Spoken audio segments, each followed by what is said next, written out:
আসসালামু আলাইকুম প্রিয় ভিউয়ার্স। এটা ইস্পাহানি কোম্পানির বায়োক্লিন। এই বায়োক্লিনটা সাদা মাছির জন্য কাজ করে।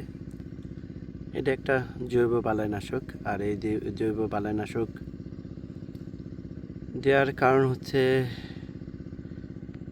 এটা দিলে জমিতে কিন্তু মৌমাছিটা থাকে, আর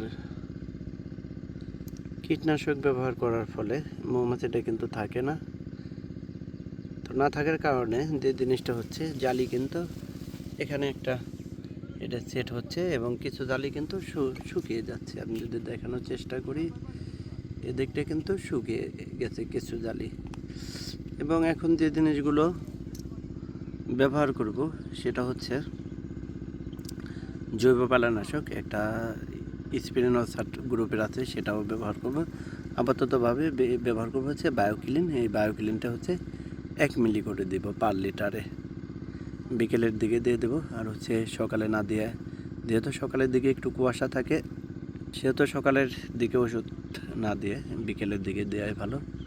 বিকেলের দিকে কিন্তু পোকাগুলো বসে পাতার নিচে এসে, এবং দিনের বেলায় রোদের সময় কিন্তু এদিক সেদিক কিছু ঘোরাফেরা করে,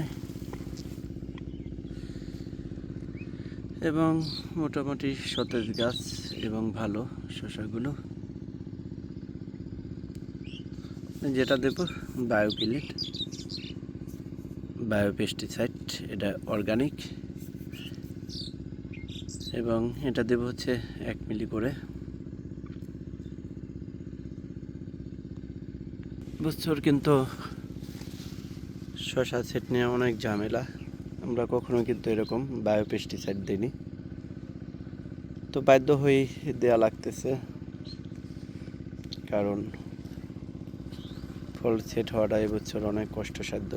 আর এই জমিটা হচ্ছে এমনিতেই পুরুষ ফুলের সংখ্যা কম, স্ত্রী ফুল দেয় অনেক ভরে গেছে, এবং গাছের গ্রোথ আলহামদুলিল্লাহ ভালো। মোটামুটি রোগ জীবাণু খুব একটা চোখে পড়ে না।